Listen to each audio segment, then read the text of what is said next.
শ্রীধাম বৃন্দাবনে শ্রী শ্রী রাধা গোবিন্দের নৌকা বিহার লীলা। জয় তদভাবাচিত গৌরচন্দ্রিকা। আগে একটু গৌরাঙ্গের ভাবা স্মরণ করে নেব, তারপরে বৃন্দাবন লীলা স্মরণ করব। মহাজন লীলার এক বসে দাঁড়িয়ে বললেন যে আরে বলো শ্রী গৌরাঙ্গ রায়, সুরধ্বনি তীরে যাইয়া। সুরধ্বনি থেকে সুরধ্বনি শব্দটা এসেছে।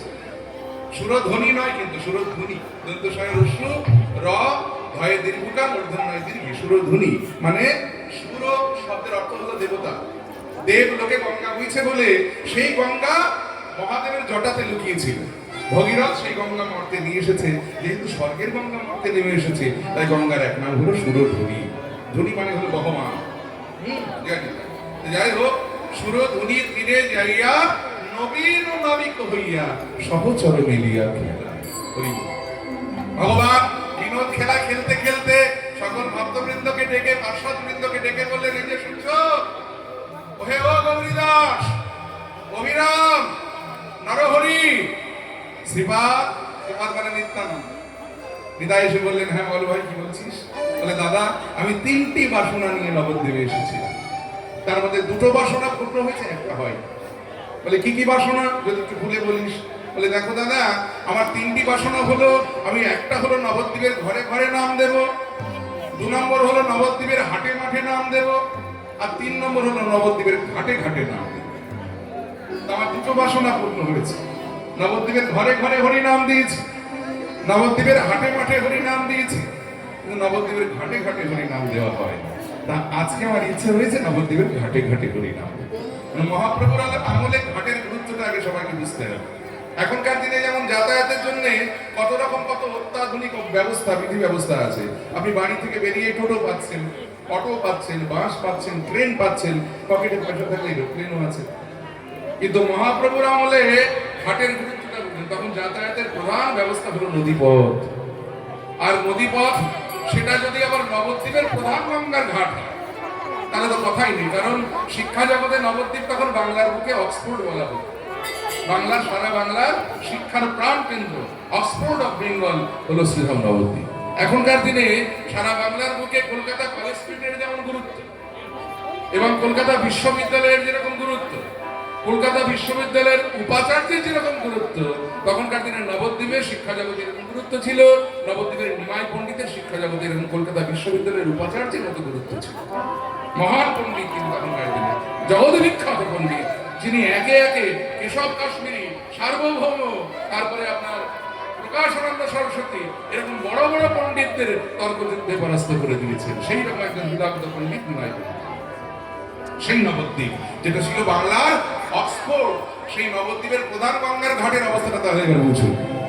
এখনকার দিনে দাঁড়িয়ে কলকাতার হাওড়া স্টেশন বা শিয়ালদা স্টেশনের যেরকম গুরুত্ব, তখনকার দিনে নবদ্বীপের গঙ্গার ঘাটের এরকম গুরুত্ব ছিল। কোনো কথা যদি ঘাটে প্রচার হয়ে যায়, তাহলে সর্বত্র প্রচার হয়ে যায়।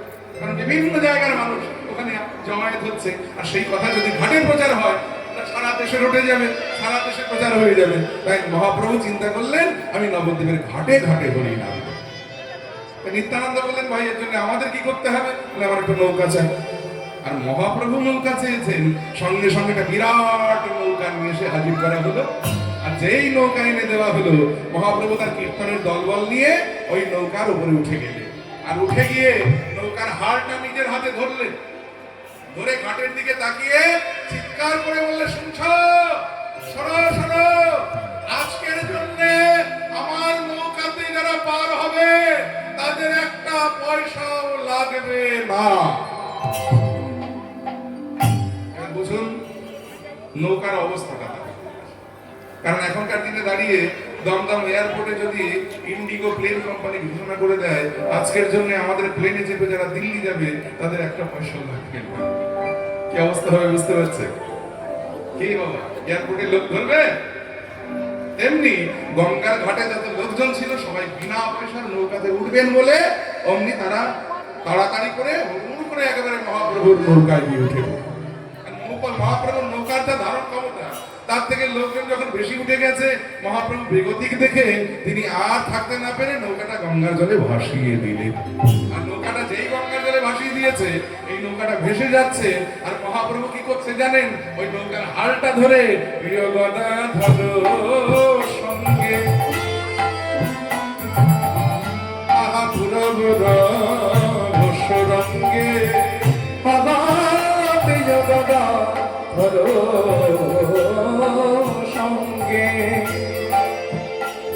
পুরব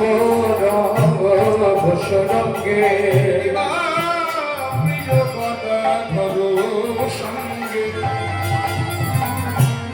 আর পুরব রঘোষ রঙ্গে প্রিয় গদা সঙ্গে পুরব রঙ্গে দেখো নৌকাতে বসিয়া করে কেলি নৌকাতে বসিয়া কবে কেলি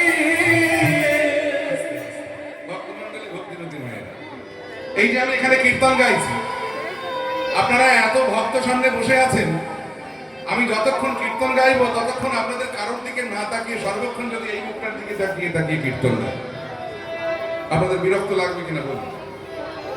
সত্যি করে বলুন, লাগবে তো? মানে আপনারা এত লোক বসে আছেন, আমি কারোর দিকে তাকাচ্ছি না, যতক্ষণ কীর্তন গাইবো ততক্ষণ যদি এই মুখটার দিকে তাকিয়ে তাকিয়ে কীর্তন গাই, আপনারা কি ভাববেন যে কীর্তন আর হলো কি রে বাবা, ওই মুখটার মধ্যে আছেটা কি যে সর্বক্ষণ ওই মুখটার দিকে তাকিয়ে তাকিয়ে কীর্তন গাইছে? তিনি আজকে চৈতন্য মহাপ্রভু তিনি নৌকায় উঠে যখন নৌকাটা গঙ্গার জলে ভাসিয়ে দিয়ে কীর্তন শুরু করেছেন, তিনি কারোর দিকে তাকাচ্ছেন না, নৌকায় এত লোকজন রয়েছে কারোর দিকে তাকাচ্ছেন না, সর্বক্ষণ একটা বিশেষ মানুষের মুখের দিকে তাকিয়ে তাকিয়ে তিনি কীর্তন গাইছেন। তিনি কে জানেন? ওই যে প্রিয় গদা ধরো সঙ্গে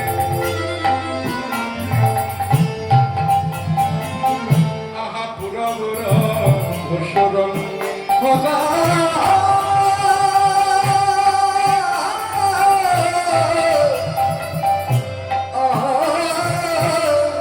প্রিয় গদা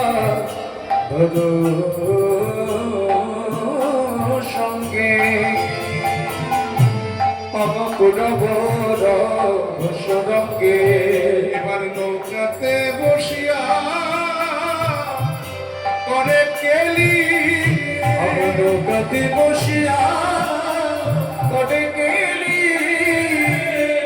এখন প্রশ্ন হলো, নৌকায় এত লোকজন থাকতে শুধু ওই বিশেষ মানুষটাকে না গদাধর তার মুখের দিকে তাকিয়ে তাকিয়ে মহাপ্রভু সর্বক্ষণ কীর্তন কেন গাইছে? তাহলে আমাদের প্রথমে জেনে নিতে হবে যে গদাধর কে। এই গদাধর কিন্তু অন্য কেউ নন বাবা, ইনি হলেন বৃন্দাবনের রাধারানীর শক্তি স্বরূপ।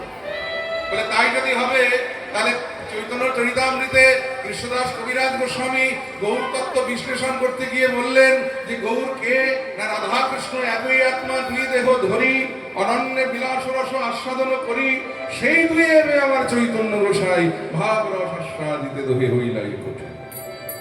বললেন না যে রাধা কৃষ্ণ একই আত্মা, দুই দেহ ধরি। আমরা একটু ভালো করে বোঝার চেষ্টা করি, আত্মা একটি কিন্তু দেহ দুটো।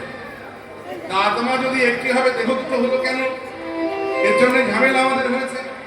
ঠাকুর ঘরে গিয়ে দেখবেন দুটো থালা লাগে, দুটো তুলসী পাতা লাগে, দুটো ফুল লাগে, দুটো সন্দেশ, মানে যা যা দেবেন সব দুটো করে লাগে। তাহলে বাবা এক থেকে ভেঙে যতক্ষণ দুই না হওয়া যাচ্ছে ততক্ষণ দেখবেন রসবাস্বাদন সম্ভব। দেখবেন পিতা হতে যতক্ষণ সন্তান জন্মগ্রহণ না করছে ততক্ষণ কিন্তু বাৎসল্য রস আস্বাদন করা যায়। আপনি নিজের ছেলেকে চুমু খেয়ে যে আনন্দটা পান, পরের ছেলেকে চুমু খেয়ে আনন্দ পাবেন কি? পাবেন না। তেমনি ভগবান চিন্তা করলেন, আমি প্রেমিক, আমার একজন প্রেমিকা চাই, তবে আমার সেই প্রেমিকা যেন আমার নিজের মানুষ। ভগবান তো রাস্তাঘাটে যার তার সঙ্গে প্রেম করতে পারবেন? ভগবান যার সঙ্গে প্রেম করবেন, প্রেমের পাত্রীটা ভগবানের উপযুক্ত হতে হবে।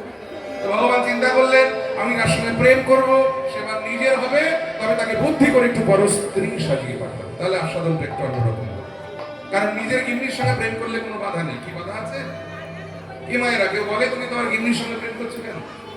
কিন্তু পরের গিন্নির সঙ্গে প্রেম করে থাকি, সেখানে অনেক বাধা, সমাজের বাধা, আইনের বাধা, ধর্মের বাধা, কিন্তু তার ভিতরে একটা আলাদা সাধন আছে যার নাম হলো পরকীয়া প্রেম। ভগবান চিন্তা করলেন, আমি যার সঙ্গে প্রেম করব সে যদি আমার নিজের হয় তাহলে স্বকীয় সাধন হবে, আবার তাকে যদি বুদ্ধি করে একটু পরস্ত্রী সাজিয়ে পাঠাই তাহলে পরকীয়াটা আমার সাধন হয়ে যাবে। ওই এক ঢিলে দুই পাখি মারার মতো। এই মনে পড়ে গেল সত্যযুগের কথা। অভিমন্যু নামক এক ঋষি ভগবানের কঠোর সাধনা করে ভগবানের কাছ থেকে বর চেয়ে নিলেন যে ভগবান, আমি তোমার কাছে স্বর্গ মর্ত পাতাল ত্রিভুবন কিচ্ছু চাই, তুমি শুধু কৃপা করে তোমার স্ত্রীকে আমার স্ত্রী করে দাও। ভগবান চললে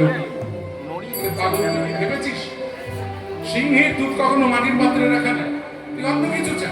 বলে না, অন্য কিছু দিতে হবে না, বরদান যদি দিতে চাও তাহলে এই বরদানই দাও, যেন তোমার স্ত্রীকে আমি আমার স্ত্রী রূপে পেতে পারি। ভগবান বললেন, বেশ, নাম যখন আমার ভক্ত বাঞ্ছ কর্মতরু, আমি কথা দিলাম তোর বাসনা পূর্ণ হবে, তবে এই যুগে নয়। আগত দাপরে যেদিন আমি বৃন্দাবনে গিয়ে কৃষ্ণ হব, সেদিন তুই বৃন্দাবনের মাটিতে আয়ান রূপে জন্মগ্রহণ করবি, তবে সেদিন তুই হবি নপুংসক। এই দেখুন, বৃন্দাবনে ভগবান কৃষ্ণ রূপে এলেন, আর অভিমন্যু ঋষি আয়ান হয়ে নপুংসক হয়ে বৃন্দাবনের মাটিতে জন্মগ্রহণ করলেন। ভগবান এবারে তার নিজ আত্মা থেকে সৃষ্টি করলেন তার মাধুর্যের প্রতীক শ্রীমতী রাধারানীকে, আর তাকে আয়ানের স্ত্রী সাজিয়ে আয়ানের বাড়িতে পাঠিয়ে দিলেন। ভগবান তার সঙ্গে প্রেম করলেন। এরপরে কবিরাজ গোস্বামী আবার কলম দিলেন যে সেই দুয়ে এবে আমার চৈতন্য গোসাই ভাব রস আস্বাদিতে দোহে বইলাই। বুঝুন ঝামেলা। বাবা, এক হয়ে যদি রস আস্বাদন করা সম্ভব, তাহলে ঘটা করে দাপর যুগে এবার দুই হতে গিয়েছিলেন কেন?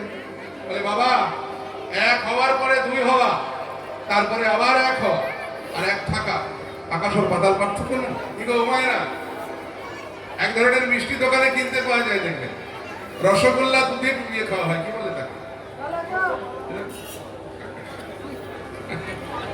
রসগোল্লা দুধে ডুবিয়ে খাওয়া হয়, কি বলে? রসমালাই। এই তো বা, রসগোল্লা কি দিয়ে তৈরি হয়? ছানা দিয়ে। ছানা কি থেকে তৈরি হয়? দুধ থেকে। তাহলে দেখুন, দুধ থেকে ছানা তৈরি করে সেই ছানা দিয়ে রসগোল্লা বানিয়ে সেই রসগোল্লা আবার দুধে ডুবিয়ে খাওয়া, আর এক ঘটি দুধ ডক ডক করে খেয়ে নেব। আর স্বতন্ত্র এখনো কি আকাশ পাতাল হয়ে গেল? তাহলে বৃন্দাবনে রাধা কৃষ্ণ দুটি দেহ এক হয়ে রসমালাই গৌরাঙ্গ হয়ে নবদ্বীপে এসেছে।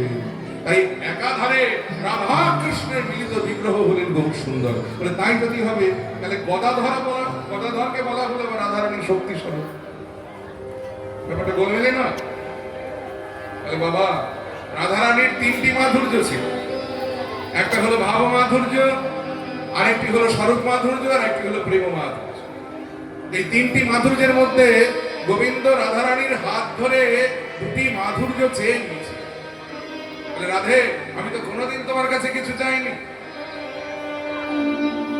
না চাইতে তুমি তোমার সর্বস্ব আমাকে দিয়েছ, কিন্তু আমি যদি তোমার কাছে তোমার হাত ধরে কিছু চাই, তুমি কথা দাও আমায় ফিরিয়ে দেবে। রাধারানী বলেন, গোবিন্দ, না চাইতে তো আমি আমার সর্বস্ব তোমায় দিয়েছি, আর কি আছে আমার যে দেব তোমার? বলে, তুমি তোমার সর্বসময় দিলেও তোমার তিনটি মূল্যবান সম্পদ তুমি খুব যত্ন করে তোমার কাছে রেখে দিয়েছো, যা দাওনি আমার। সেই তিনটি সম্পদ কি কি? না, একটা হলো তোমার ভাব মাধুর্য, আরেকটি হলো তোমার প্রেম মাধুর্য, আরেকটি হলো তোমার স্বরূপ মাধুর্য। তোমার এই তিনটি মাধুর্যের মধ্যে তোমার ওই ভাব আর প্রেম মাধুর্যটা আমি তোমার কাছে তোমার হাত ধরে ভিক্ষা চাইছি, তুমি দেবে আমার? রাধারানী বলে, সে না হয় দিলাম, কিন্তু সেই তুমি করবে কি আমার এই ভাব আর প্রেম মাধুর্য নিয়ে? আমি কি করবো জানো? তোমার ভাবে ভাবিত হয় রাধে রাধে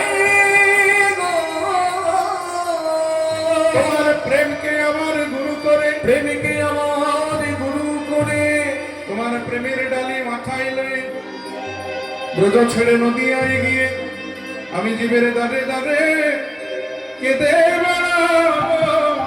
রাধে গো, আমি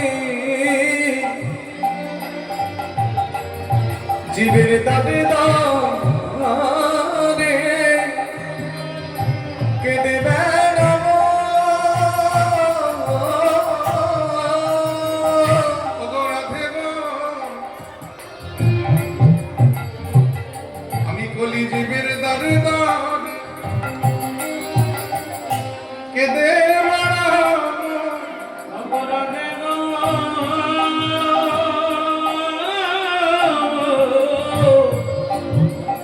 জীবের দাঁড়ে দাঁড়ে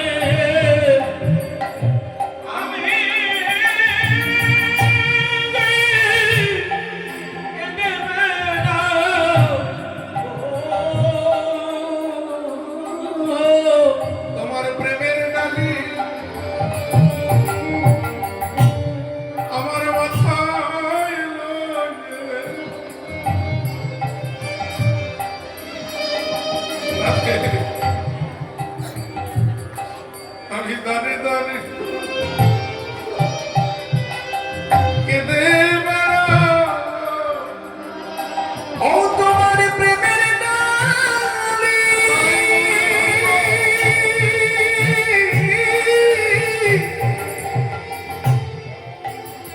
রাধে মা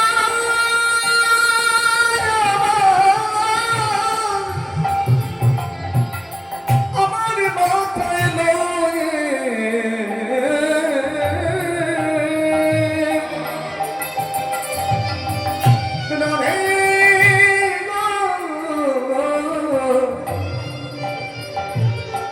জীবের দাবি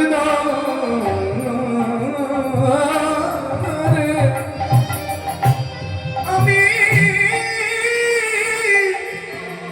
কেঁদে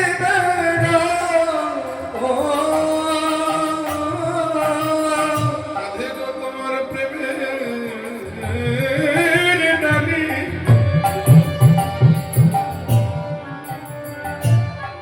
আমার মাথায় লয়ে আমি দাঁড়িয়ে দাঁড়িয়ে কেঁদে বেড়াবো। তোমার প্রেমের ডালি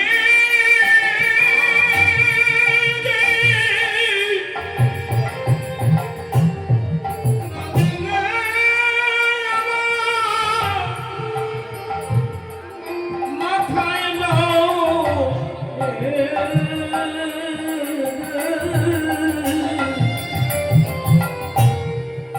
দাঁড়ে দাঁড়ে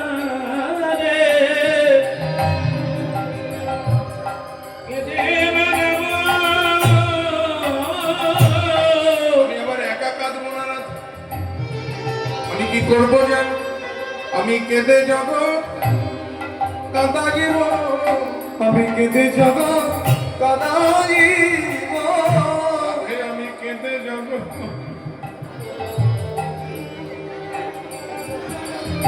জগতে কাঁদাইব। আমি কেঁদে যাব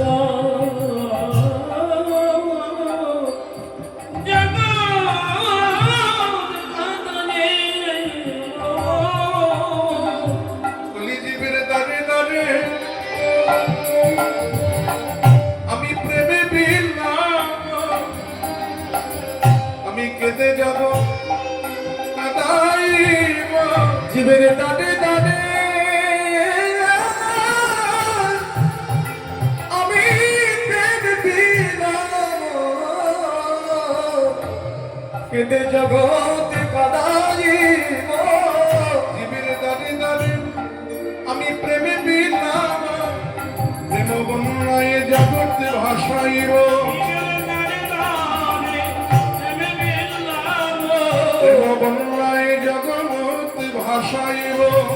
দাঁড়ে দাঁড়ে প্রেম দিলাম প্রেম বন্যায় জগতে ভাসাইব। প্রেম বন্যায় জগতে ভাসাইব।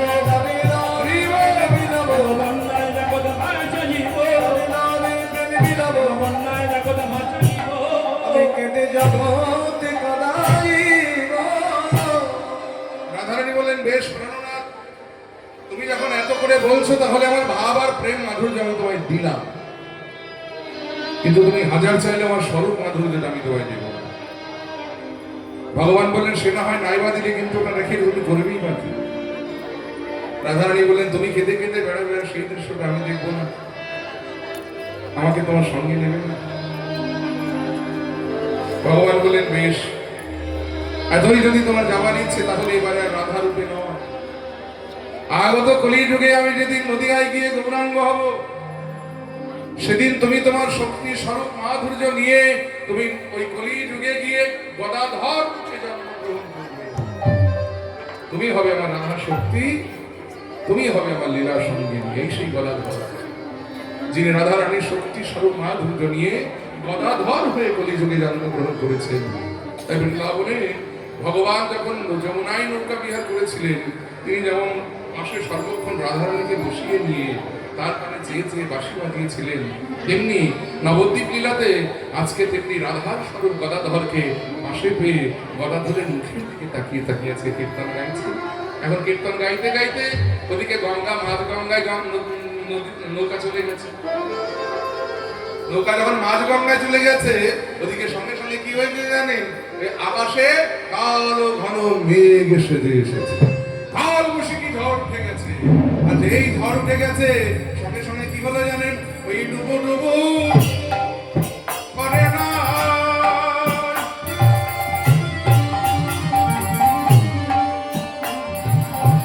দেখো বহিছে সমবায়, আবার ডুবু ডুবু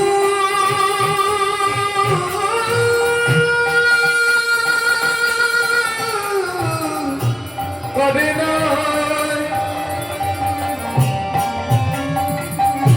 আবার বগিছে সমবায়, ডুবো ডুবো আহা করে না,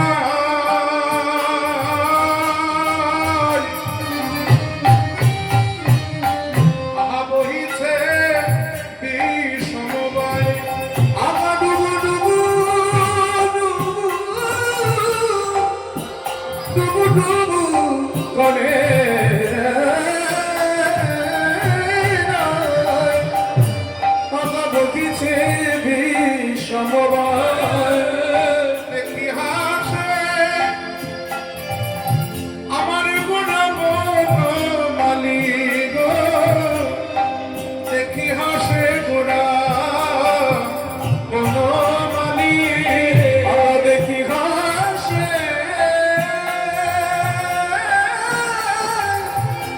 আমার গুণ মালিগ,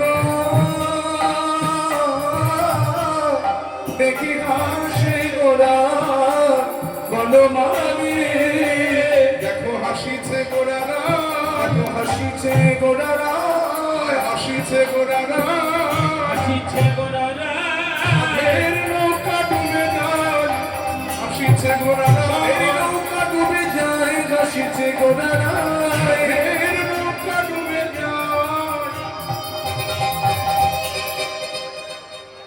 ভক্তমণ্ডলী, ভক্তিমতী নয়, ধরুন একটা গাড়ি করে আপনারা 8-9 জন কোথাও বেড়াতে যাচ্ছেন, তো যেতে যেতে হঠাৎ হাই রোডের ধারে একটা মোটা গাছের সঙ্গে ড্রাইভার গাড়িটা ধাক্কা লাগিয়ে দিয়ে অক্ষত অবস্থায়, মানে ড্রাইভারের কিছু হয়নি, অক্ষত অবস্থায় গাড়ি থেকে নেমে প্যাসেঞ্জার গুলো আহত হয়েছে।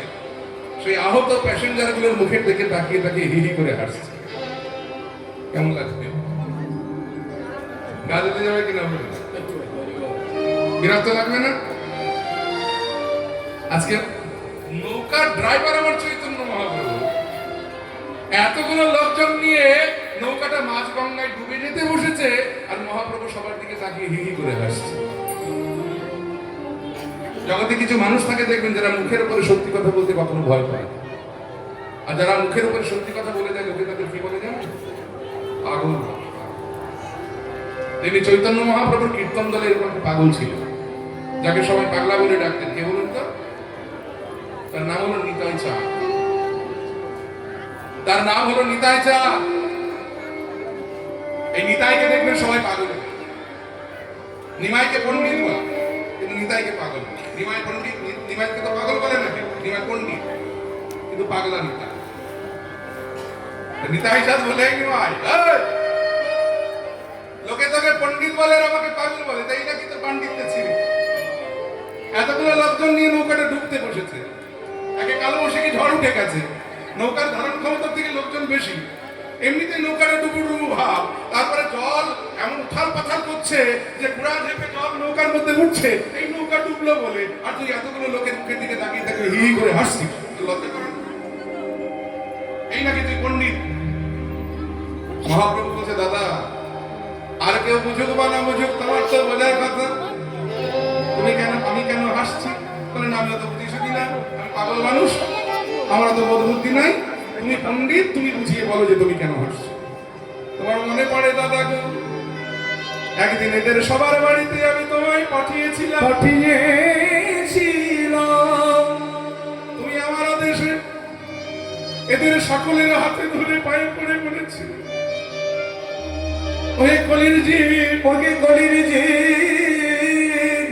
তোমরা একবার বদন ভরে হরি বল বলো, তোমরা একেবারে বদন হলে হরি বল বলো কিন্তু দাদা গো, সেদিন ওরা কেউ হরি বল বলেনি, হরি বলে বলেনি, কিন্তু এই দেখো মাঝ গঙ্গার জলে আজ ওরা নৌকায় যেমনই ডুবতে বসেছে।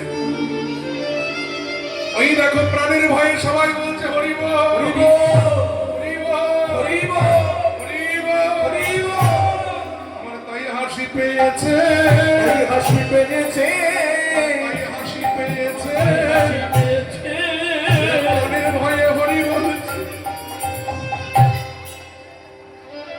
ওরা প্রাণের ভয়ে হরি বলেছে, তাই হাসি পেয়েছে। প্রাণের ভয়ে হরি বলেছে। দাদা, এই দেখো, প্রাণের ভয়, প্রাণের ভয়ে হরি বলেছে। তোমার তাই হাসি পেয়েছে, এই প্রাণের ভয়ে হরি বলেছে, তাই হাসি পেয়েছে। প্রাণের ভয়ে হরি বলেছে। ভক্তমণ্ডলী ভক্তি কঠিন হয়ে গেল। আজ বলছি না বটে, কিন্তু সেদিন বলতেই হবে, যেদিন আমি পানি খাবার সময় প্রাণের ভয়ে বলি আর যেভাবেই বলি সেদিন বলতেই হয়, না হলে যে পারে যাওয়া যায় না। কারণ এই যে ভবপারের সম্মান, হরি বল, হরি বল, ভবপারের সম্মান, হরি বলে হরি বল। ভবপারের সম্মান, হরি বল, হরি বল, সম্মান, হরি বল, হরি বল। ভবপারের সম্মান, এই যে ভবপারের সম্মান, হরি বল, হরি বল। এই যে ভবপারের সম্মান, হরি বল, হরি বল। তাই হাসি পেয়েছে, আরে তাই হাসি পেয়েছে। প্রাণের ভয়ে হরি বলেছে, তাই হাসি পেয়েছে। প্রাণের ভয়ে হরি বলেছে, তাই হাসি পেয়েছে। প্রাণের ভয়ে হরি বলেছে, বলি ওহে আমার নিতাই, প্রাণের ভয়ে হরি বলছে, হরি বল। প্রাণের ভয়ে হরি বলছে, প্রাণের ভয়ে হরি বলছে, প্রাণের ভয়ে হরি বলছে, প্রাণের ভয়ে হরি বলছে, তাই হাসি পেয়েছে। তাহলে আজ বলবো না, কাল বলবো না, কিন্তু সেটা বলতেই হবে, দেখেছেন? এই হরি বল হলো ভবপারের সম্মান। নাম আশ্রয় না করলে ভবপারে যাওয়া যায় না। হরে কৃষ্ণ। আর মহাপ্রভুর নৌকাতে যারা রয়েছে তারা প্রাণের ভয়ে হরি বল বলছে, মানে বাঁচার জন্য হরি বল বলছে। এক্ষেত্রে একটা উপমা দেওয়া যায়, দেখুন, আপনি ধরুন রাস্তা দিয়ে হেঁটে যাচ্ছেন, যেতে যেতে দেখলেন রাস্তার পাশে একটা বড় পুকুর, সেখানে একটা ছেলে ডুবে মরে যাচ্ছে। আপনি কি করবেন? দেখুন, দাঁড়িয়ে দাঁড়িয়ে দেখবেন? নিশ্চয় তাকে বাঁচাবার চেষ্টা করবেন। আচ্ছা, আপনি না হয় সাঁতার জানেন না, ঠিক আছে, আপনি তাহলে কি করবেন? আপনি চিৎকার করে লোকজন ডেকে জড়ো করবেন যাতে ছেলেটাকে বাঁচানো যায়। তেমনি আজকে এই যে গঙ্গার জলে একটা নৌকা এতগুলো লোকজন নিয়ে মরে যাচ্ছে, ডুবে যাচ্ছে, সবাই তার মহাপ্রভু নৌকাতে উঠতে পারেনি। নৌকার দুপুরে তো প্রচুর লোকজন দাঁড়িয়েছিল, তারা দেখছি বাবা এতগুলো লোকজন নিয়ে নৌকাটা ডুবে যাচ্ছে, হ্যাঁ, তারা কি করবে? ঘাটের কূলে দাঁড়িয়ে সবাই মিলে বাহু তুলে বলছে হরি বল, হরি বল, হরি বল, হরি বল, হরি বল। হরি বল। তাহলে ব্যাপারটা কি দাঁড়ালো? যারা গঙ্গার জলে ডুবে যাচ্ছে তারা বাঁচার জন্য হরি বল বলছে, আর যারা গঙ্গার কূলে দাঁড়িয়ে রয়েছে তারা বাঁচাবার জন্য হরি বল বলছে। মহাপ্রভুর ইচ্ছে ছিল কি নবদ্বীপের ঘাটে ঘাটে হরি নাম দেবে, এই দেখুন পূর্ণ হয়ে গেল। তাই মহাজন বললেন, ওই যে ঘন ঘন ইতরল সবে বলে হরি বল, ঘন ঘন ইতরল সবে বলে হরি বল, ঘন ঘন ইতরল সবে বলে হরি বল, ঘন ঘন ইতরল সবে বলে হরি বল। কুলের লোক যত দেখে, কুলের লোক যত দেখে, ভুবন মোহন রায়া